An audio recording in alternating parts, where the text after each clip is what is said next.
मंच पर आपके सबसे प्रिय नेता और यहाँ के मुख्यमंत्री आदरणीय के चंद्रशेखर राव जी,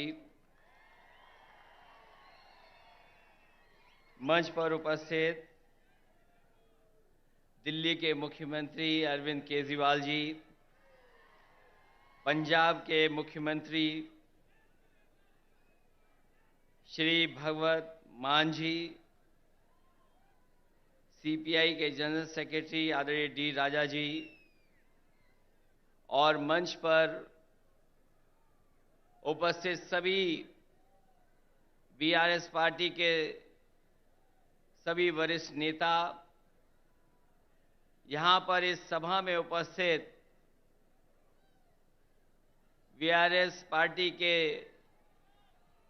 संगठन के सभी पदाधिकारी, मिनिस्टर्स, सांसद, विधायक, सभी नेता और बड़ी संख्या में, जहां तक मैं देख सकता हूं मुझे लोग ही लोग दिखाई दे रहे हैं, सर दिखाई दे रहे हैं। मैं अगर बाईं तरफ देखता हूं मुझे लोग ही लोग दिखाई दे रहे हैं, सर दिख रहे हैं।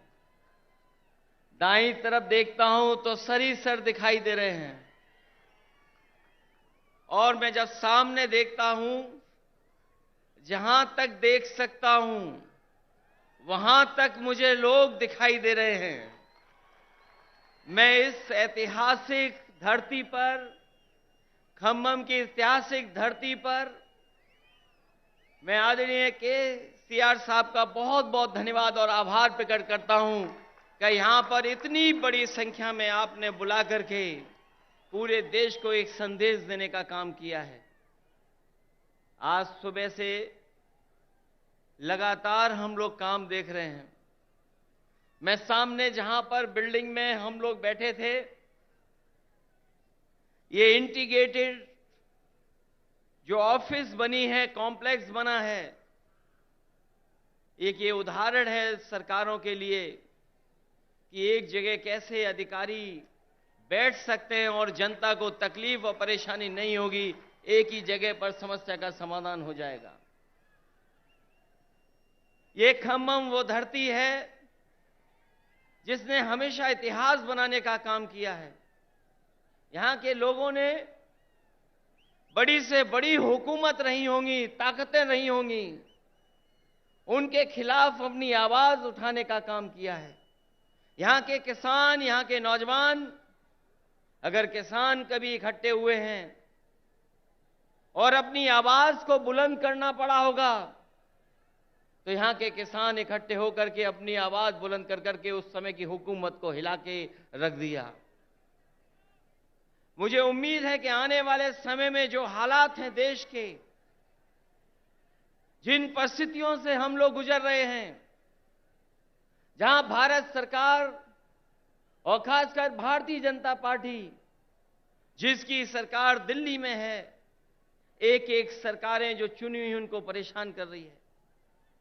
चाहे वो आपकी सरकार हो और चाहे आपके बीआरएस की पार्टी की सरकार हो, जो सहयोग और जो मदद और जो लोकतंत्र में सम्मान मिलना चाहिए वो सरकार सम्मान नहीं दे पा रही है। समय समय पर रुकावट कैसे पैदा हो, नेताओं को कैसे परेशान किया जाए, उनके खिलाफ क्या साजिश की जाए, उनके विपक्ष के लोग जो उनके सामने खड़े होकर के सवाल पूछते हैं, उनको किस षड्यंत्र से उनको दबाया जाए, उनकी छवि कैसे खराब की जाए, ये भारतीय जनता पार्टी की सोची समझी सी रणनीति के तहत काम कर रहे हैं। जो संस्थाएं हमें न्याय देना चाहती हैं, जहां से हम न्याय के लिए पुकार सकते हैं, उन संस्थाओं को भी दबाव बनाने का काम अगर कोई कर रहा है तो भारतीय जनता पार्टी कर रही है। अभी कल ही भारतीय जनता पार्टी की मीटिंग खत्म हुई है और उन्होंने कहा कि 400 दिन बाकी हैं। हमें तो लगता था कि ये सरकार तो वो है जो दावा करती थी कि हटेगी नहीं। अब तो वो स्वयं स्वीकार कर रही है कि अब 400 दिन हैं। जो सरकार अपने दिन गिनने लगे,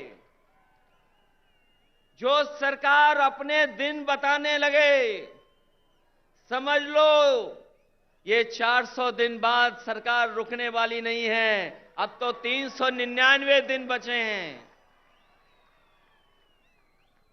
और जैसा कि भारतीय जनता पार्टी का समय समय पर जो बुनियादी मुद्दे हैं कि महंगाई कैसे कम हो, बेरोजगारी कैसे कम हो, हमारे लोग जो भारत छोड़ करके चले जा रहे हैं, कुछ लोग तो अपनी खुशहाली के लिए जा रहे हैं, लेकिन बड़ी संख्या में लाखों लोग ऐसे हैं जो धन दौलत उनके पास है, वो इस देश में रहना नहीं चाहते, क्योंकि ये सरकार उनको रहना नहीं देना चाहती।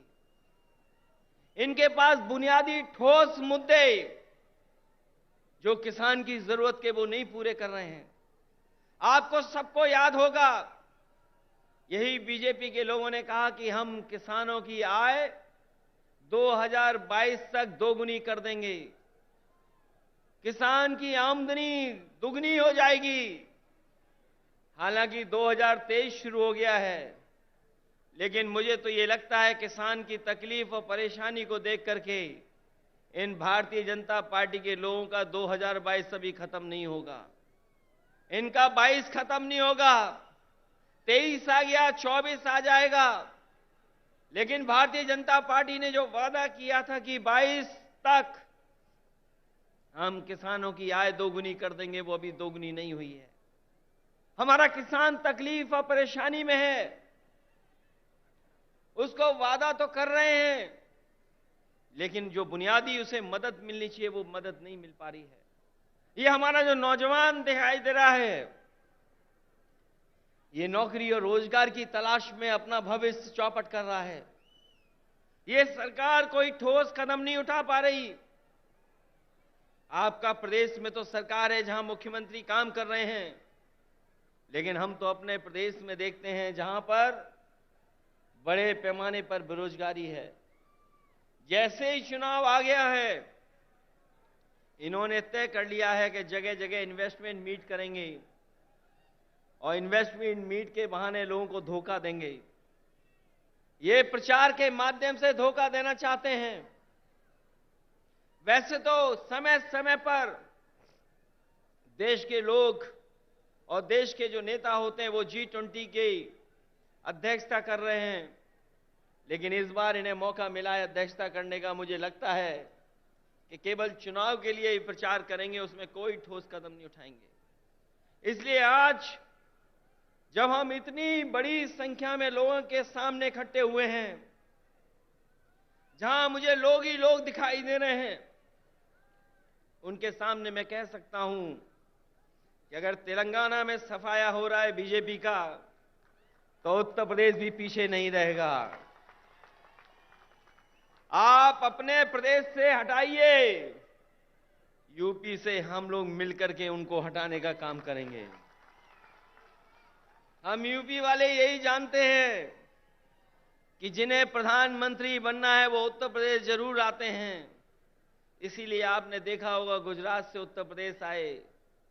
अगर गुजरात से प्रधानमंत्री बन सकते होते तो शायद गुजरात वो नहीं छोड़ते, लेकिन उत्तर प्रदेश के साथ जो धोखा हुआ है उसकी आप कल्पना नहीं कर सकते हैं।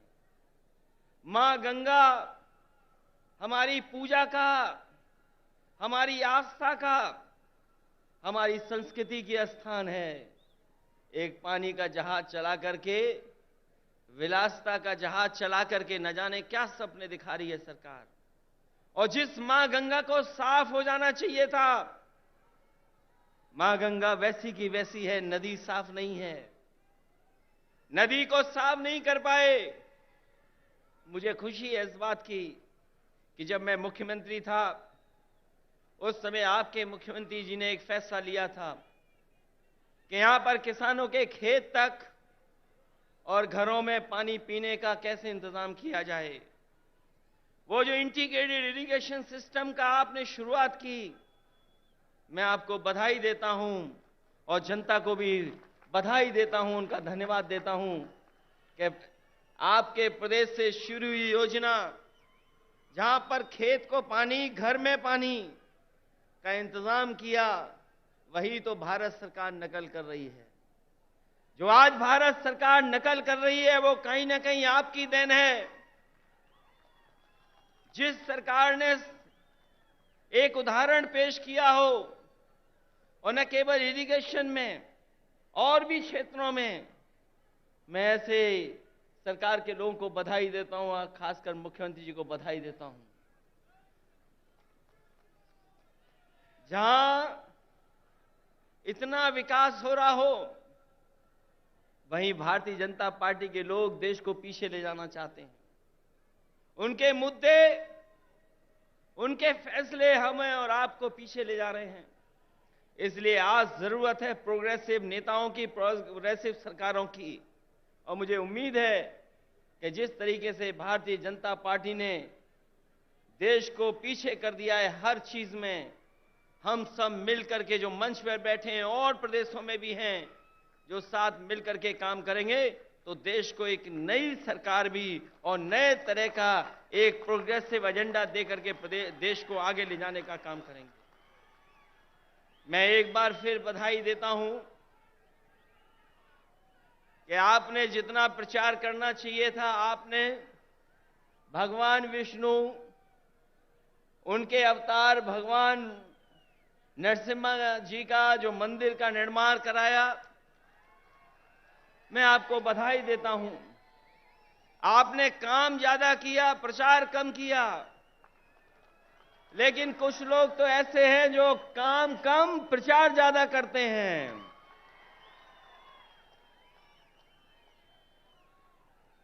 इसलिए जब अभी हम लोगों ने त्योहार भी मनाया है, हमारे यहां मकर संक्रांति का त्योहार तब मनाया जाता है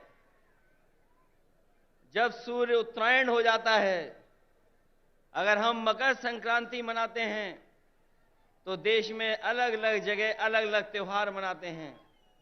अगर सूर्य उत्तरायण हुआ है तो राजनीति दक्षिणायन चली गई है, और उत्तरायण से अगर कोई चीज शुरू हुई है और अगर दक्षिणायन राजनीति शुरू कर रहा है, तो मुझे उम्मीद है कि आने वाले समय में बदलाव देश में आएगा और देश में एक नई सरकार होगी। ये भारतीय जनता पार्टी के लोग नहीं रहेंगे, क्योंकि इनके पास भ्रम और जाल फैलाने के अलावा कोई रास्ता नहीं है।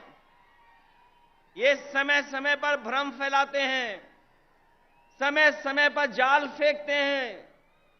ये भारतीय जनता पार्टी भ्रम जाल पार्टी है, इससे सावधान रहना। हम लोग तो सावधान कर ही रहे हैं, लेकिन आप लोग भी सावधान करना, जिससे देश में एक नया परिवर्तन आए।